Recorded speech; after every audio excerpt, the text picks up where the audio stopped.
The Mafia's rise and fall in America. Imagine an empire built not on skyscrapers, but on silence. An empire that thrived in the shadows, where loyalty was currency and betrayal meant death. They were called Cosa Nostra, our thing, the Mafia.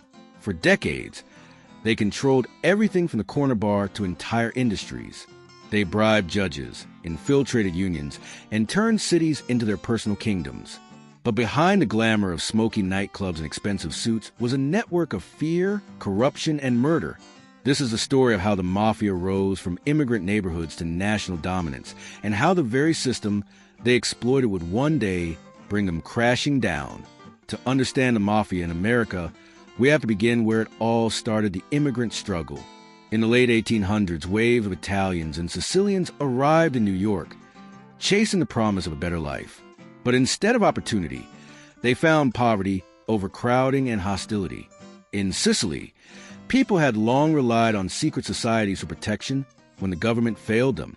These traditions, blood loyalty, the code of silence known as omerta, traveled across the ocean. What began as small neighborhood gangs, offering protection for a price, soon became a shadow justice system.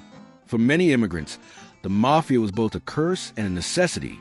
In 1920, the U.S. government made what turned out to be the Mafia's greatest gift: prohibition. Overnight, alcohol became illegal, but demand never disappeared. The Mafia stepped in. They ran rum from Canada, built secret breweries, and smuggled liquor through hidden tunnels. Speakeasies flourished in every city, and the men who controlled the flow of booze became millionaires almost overnight. In Chicago, Al Capone rose to infamy. His empire was built on smuggling, gambling, and brute force.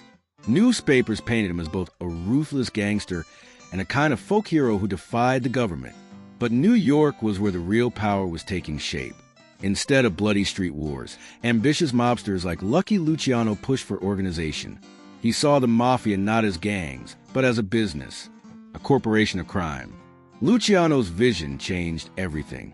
In the 1930s, he reorganized New York's criminal underworld into 5 families: Gambino, Genovese, Colombo, Bonanno, and Lucchese. Together, they formed the Commission, a ruling council to settle disputes, divide profits, and maintain order. It was a government within a government, complete with territories, rules, and enforcement. No decision was too small. No family acted without approval. And for decades, this system worked. Violence decreased, profits soared, and the Mafia became a silent partner in America's growth. Construction sites, trucking companies, labor unions, even garbage collection, the Mafia's fingerprints were everywhere. And the more they expanded, the more invisible they seemed. By the mid-20th century, the Mafia had reached its golden age. They were no longer just bootleggers and extortionists. They were businessmen, invisible partners in construction, shipping, restaurants, and even Hollywood. Through control of labor unions like the Teamsters, they decided which companies got contracts and which didn't. They skimmed profits from Las Vegas casinos and turned entire cities into their personal banks. To the outside world, they blended into society, polished suits, fine restaurants, smiling beside politicians and movie stars. But behind the charm was a shadow economy built on threats, bribes, and blood. For decades, the Mafia's greatest weapon was invisibility. Many Americans believed organized crime was just a myth. That illusion shattered in 1957.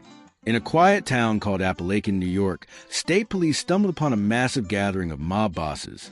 More than 100 mafiosi from across the country had gathered for a secret meeting. The raid made national headlines, exposing the Mafia as a nationwide network. For the first time, the government could no longer deny the Mafia's existence. In the 1960s, the code of silence, omerta, began to crack. Joe Valachi, a soldier in the Genovese family, broke ranks.